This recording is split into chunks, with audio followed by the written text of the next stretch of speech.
So your career, Georgie, has been plagued with a lot of injuries. That's fair to say.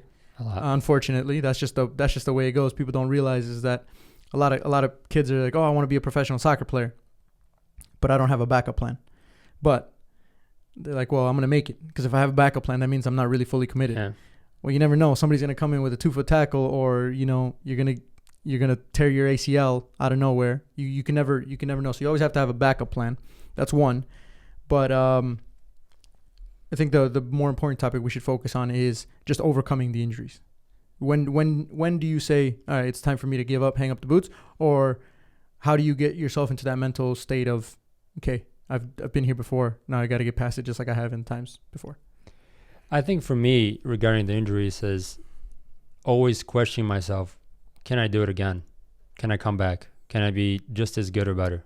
It's always, obviously after you get hurt, if you have surgery or you have to sit out for a while, the first few days are the worst because you're depressed. You kind of like thinking to yourself like, man, not this again. No, I have to sit out for like 5-6 months. No, I have to get surgery. No, I have to go to all these doctors. Nobody wants to do that. But after all that is all done and said, and you kind of are on your path to recovery, you have to, it just depends. Everybody's different. Like for me, like I said, I always question and put to myself, can I do this? Can I come back again? It's kind of like a challenge for me, for myself. And I set it for myself, and I set the standard high and, set a goal. Can I do this? And then I go out and do my best to get back to where I was or better. And obviously sometimes it's tougher just because after you get one injury, another one comes, and that's how it usually goes. Once you get a bigger injury and, you get a hamstring or a quad or something else goes, your groins, and it just kind of goes from one to the other. But it's all about coming back. It's like a challenge. Some people that they just don't want to. They don't have the fire inside. They're just, it just kind of burns you out.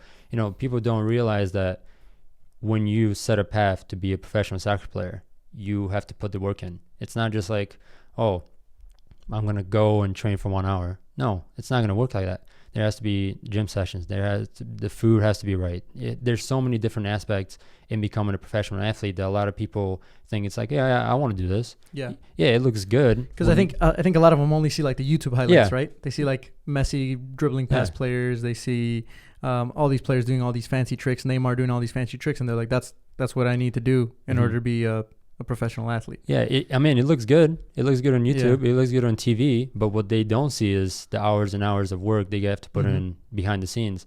And, there's so many injuries. Everybody gets injured at some point or another. Some are bigger than others, and that's just part of life. You have to accept it. If you, like we said earlier, if you keep dwelling in the mistake or dwell on the injury, you're just going to sit at home, you're going to cry about it, and that's going to be it. You're not going to get anywhere. So, you have to set challenges for yourself, come back stronger, better than ever. Somebody that I've always watched because of injuries has been like Kobe Bryant. He had the Achilles, he had the shoulder, and just watching his type of stuff and the way his mindset works really helped me through the tough times. And you have to look at other motivation factors outside of yourself at some point while you're injured, just to see how they did it. Because, if you're just on your own, you're going to be depressed, you're going to be overthinking everything. And you have to go to outside sources. Obviously, you have family, friends, but even sometimes your family, they're not going to understand what you're going through, just because they've never been through something like this. So it's all about finding, similar people, similar athletes, professional athletes or amateur athletes, whoever it is, be in a similar position as you. They've been through stuff like this, and that can help you out mentally, because it's pretty much mental. It's all mental.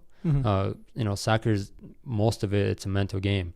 How you come back from an injury, how you recover from a mistake, everything about it is mental. Yeah. So I think that's a very important thing to think about. One thing I want to add to that as well is I have a kind of like a motto, have like a life motto, or have something that you can look back when you're in your lowest moments or when you're feeling down. Have something that's gonna bring you back up. And like you said, sometimes that means going on YouTube and watching some Kobe Bryant clips and maybe like some documentaries, or just looking at other athletes and how they recover from injury. For me, for example, and this is more general, this is not necessarily for just injuries, but for me, there's this one quote from Zinedine Zidane, who said,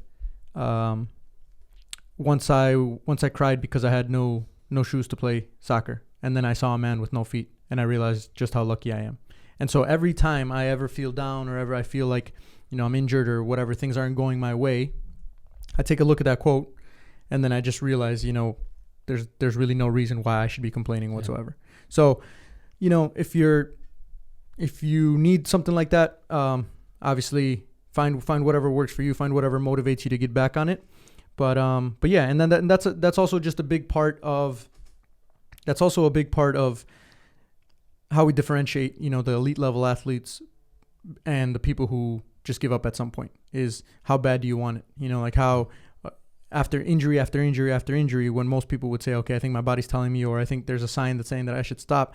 It's, if you really want it bad enough, then you'll get back at it like it's another day of work. Like, you're coming back into work on Monday. Personally, for me, for example, one of the reasons why I stopped playing is I realized a little later on that I was not as passionate about it anymore. So I started getting injured, not just because randomly I was getting injured, but because I wasn't taking care of my body as much as I should have.